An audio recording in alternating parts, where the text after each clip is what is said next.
everyone, welcome to my channel, Jace's Own World. And if this is the first video that you're watching on my channel, I really am sorry, because this is going to be one of those big downer videos. As you can see in the title, this is not clickbait. The car is on jack stands right now, and the car is completely down. I was not ever expecting to make this video. It really sucks. Pretty bummed out about it. But before I waste any of your time, let's just get right into the video and explain what's going on with the MK7 GTI. So like I said, as you can see, it's up on jack stands, it's in the garage. And if you watched my last video, you noticed that I was having an injector connector issue. And I explained in that video that I was having some fueling issues. So I decided to replace the injectors, which I've done before. A pretty standard job on this car, not difficult in my opinion. While I did that, I also cleaned the carbon off the valves, which is a pretty standard and easy job in my opinion on this car. Just takes a little bit of time. And when I was replacing the injectors, I noticed that one of the injector connectors was broken, and so I decided to order a new connector for that injector, which I did, and it arrived. When it arrived, I soldered the wires together for the new connector. I put the injectors in the car. Everything was easy peasy. Hooked up the fuel rail, easy peasy. Hooked up the plugs to the injectors, easy peasy. Everything was going pretty standard. I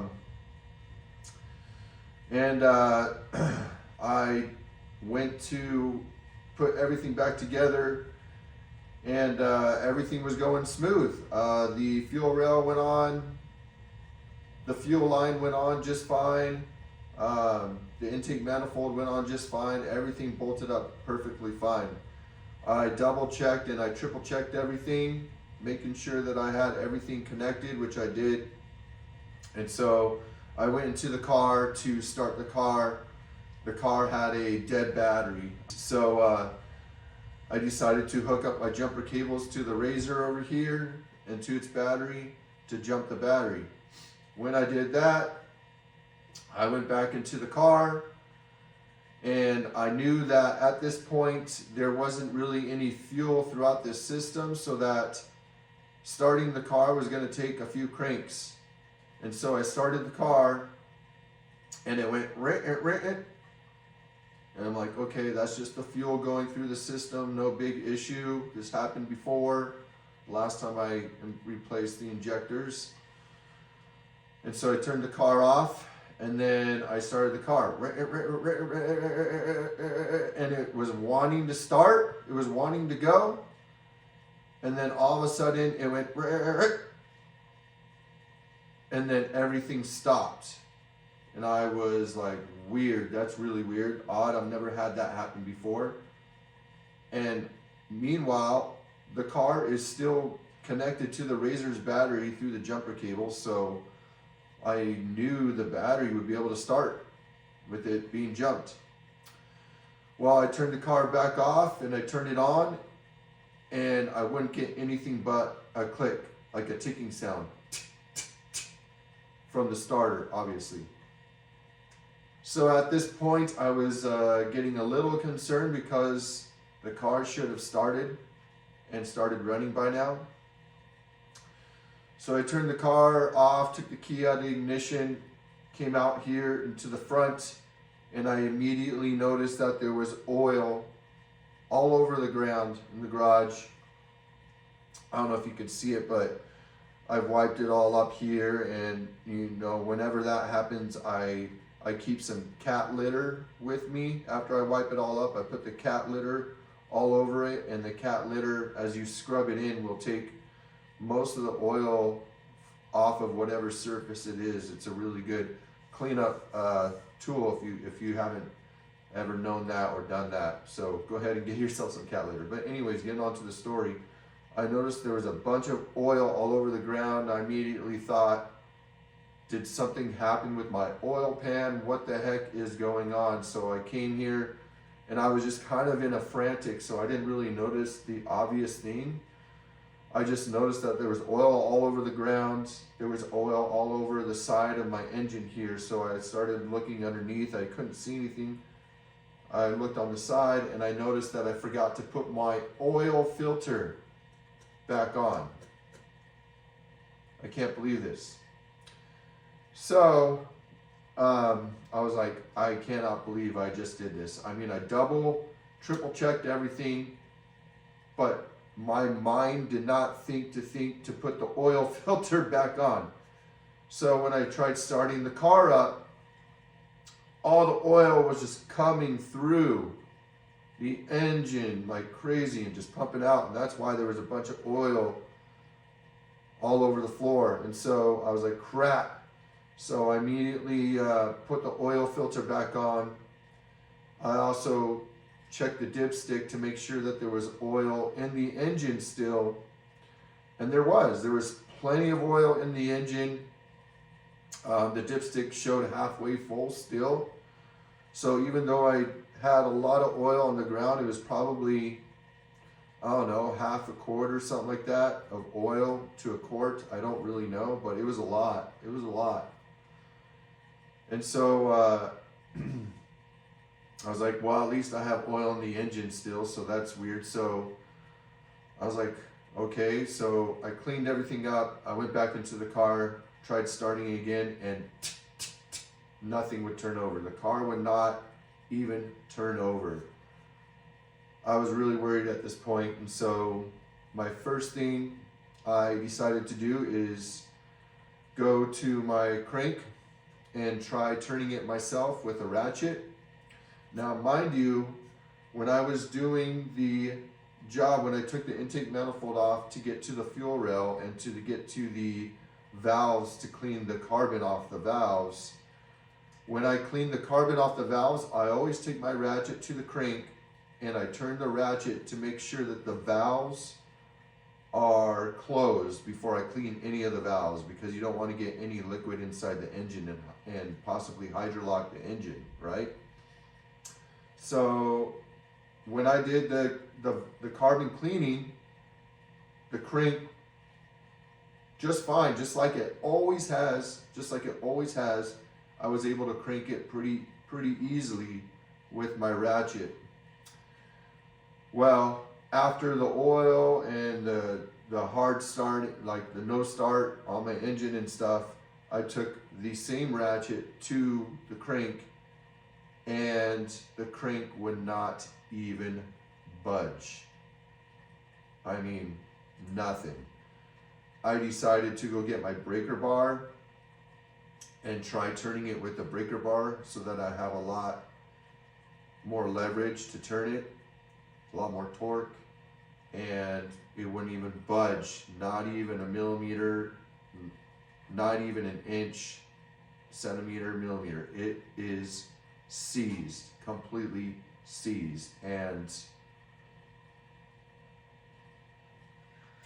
that's it, guys. I really don't know what to say. I don't know. I don't know what happened in between me putting the parts back together and the crank turning fine when I was cleaning the valves, and then me putting everything back together.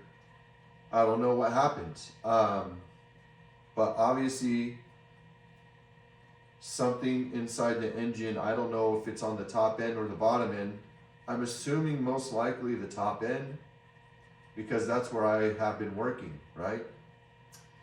Now, I don't know if when I removed anything from the engine, like if anything got into the valves or into the engine or anything like that. When I removed the injectors, the old injectors, they have this little plastic piece that sits on it, and those plastic pieces were broken. 2 out of 4 of the injectors, those little plastic pieces were broken. And so I don't know if when I removed those injectors, the broken plastic pieces maybe fell into the engine. That's a possibility. Another possibility is that when I had everything installed, that when I open the door, when you open the front door, the front driver's door on this car, it automatically primes the fuel pump every time you open the door. And so I don't know if that flooded the engine from the injector, that maybe something was wrong with the wiring that I did on that new injector. I don't really know. But I would think if the engine was flooded with gas, and I talked to my uncle about this because he's a retired master mechanic from Nissan. He actually worked as a mechanic for like 20 years, and then he went into corporate and he started writing like their books for all the service manuals and stuff. So he retired with Nissan, so he knows a lot about cars. And he said, you know, if it was the case that one of the injectors flooded the engine, I would have seen smoke coming out of the tailpipe. I didn't see any of that. The car didn't even like start long enough to even do that. So it's a possibility, but it's a low possibility on that one. The highest possibility is something got inside the engine unbeknownst to me, and when I started it, it lodged itself in something and bent something. So I'm assuming one of the valves is probably bent or something like that, or something, you know, up there on the top end of the engine. So, long story short, the engine is completely down, doesn't run. The GTI is done, it's over. 183,000 miles and change on this car. The car was running great, and most likely, I mean, I highly doubt that the engine was going to do this on its own. I think most likely something happened that was my fault for not catching. But I mean, if something fell into the engine and I didn't know about it, I don't know how I would have, you know, ever figured that out unless it seized up like it has. And so I've talked to a lot of people, like I said, my uncle, who's very knowledgeable about cars. Talked to my dad, who's very knowledgeable about cars. I talked to one of my best friends, who's also my cousin, who's knowledgeable about cars. My advice from my cousin and my uncle were to remove the spark plugs from the engine to see if the crank would turn over then, because removing the spark plugs takes all the compression out of the engine. And so if there's something with the compression, you would be able to turn the crank. So that's what I did. I removed the spark plugs. I don't know if you can see if it's in frame or not, but I have my ignition coils over here. And so I removed the spark plugs and I tried turning the crank, and it is completely seized, completely stuck, so it doesn't move at all. So the engine is toast. I know the engine is toast. There's definitely something that caused something to get stuck, and there's probably something bent. If something is bent, it's most likely a valve. I mean, the car did not even run. So to think that there was catastrophic failure on the bottom end is kind of hard to believe. I think it's most likely the top end stuff. I think it is most likely something bent a valve or something, and now that valve is bent and preventing the crank from turning. Oh, another thing is I thought maybe it's just a completely dead battery, bad starter, whatever. So I charged the car with the jumper cables with the Razor battery for 15 minutes. Went to start my car and just so nothing. So the starter doesn't even have enough power to crank over the engine because the crank is just stuck. It's seized. Also, when I did that, when I would turn on the car with the jumper cables connected to the Razor, I would turn it on, and the crank was so seized that it would turn off the motor on the Razor. Like, it was drawing that much juice from everything to try to get the engine started, but because the crank is seized, it won't do it. So it's just bad. It's just really bad. So this is where we're at with the GTI, guys. This all happened yesterday, and so today I'm making this video because I was pretty stressed out yesterday. Now I need to figure out what to do, and I don't really know what to do with the channel now because the channel seems to be 99.9% GTI content, and so I don't know what I'm gonna do with the GTI. I've been going through all these different scenarios in my head. I mean, it doesn't make sense to part it out because I don't have enough parts on this on this car to even make that much money. Between my wheels and tires and my headlights and my little aftermarket parts, a lot of this stuff is old on my car. A lot of it's cheap, as you saw in my last videos where I said I have my mods. I don't have crazy money into mods. A lot of it has been like bargain buys with sales and stuff, and I know a lot of the parts wouldn't even be worth nothing to anyone, not even worth my time taking apart and listing it and stuff.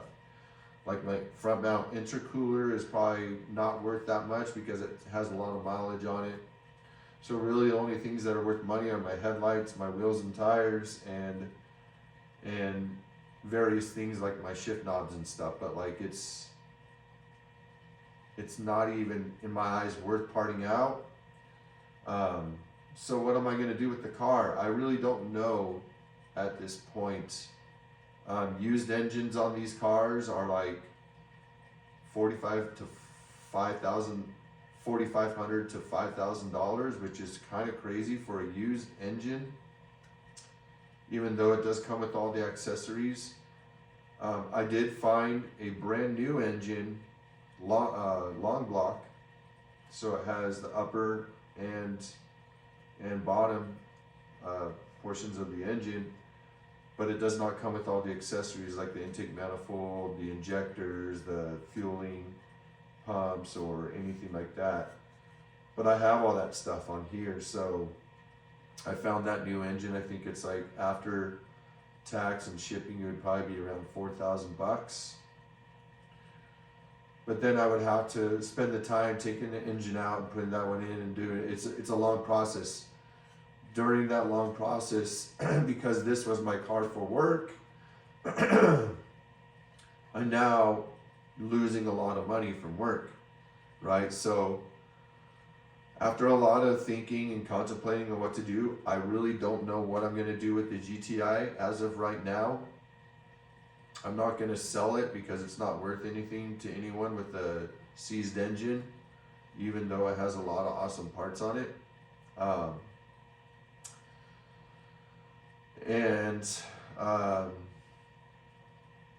Yeah, so I don't know what I'm going to do with the GTI, but as far as what my plan and goals are right now, my goal and my plan is to buy a used car, and it's going to be something reliable, so it's most likely going to be something like a Toyota or a Lexus if I can find something that's a decent deal. Just as a daily driver, I don't care if it's the most boring car in the world or whatever, as long as it drives and I don't have to fix it all the time, I'm fine with it. because it will get me from A to B, and it will also get me working again and making money. So that's my goal right now. I really don't know. I have a few cars in mind. Well, obviously the brand Toyota and Lexus. I've looked at some Infinities, but their ratings on the ones that are for sale and the price that I want to pay are not that great, consumer ratings, and so I don't want to get into another car that's just going to be a maintenance nightmare, especially used, and especially making a monthly payment on it. I also have thought about this car called the Ford C-Max Energy. It's a hybrid car, plug-in hybrid. Gets really good MPGs, and I found one that has really, pretty low mileage for a pretty low price. So if you guys know anything about the Ford C-Max Energy, know anybody who's had any experience with them, let me know in the comments. Would like to know something about that car, because there's a lot of people that say they've had no problems for hundreds of thousands of miles, and so, you know, it could be a decently reliable car. But anyways, I know this video is long, so I apologize, but it's most likely going to be one of the last videos on the channel for a while, especially regarding this. If you have any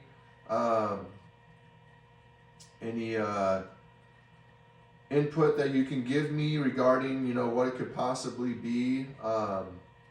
I've never pulled an engine apart. I've never done any work on an engine. I don't really want to be quite honest.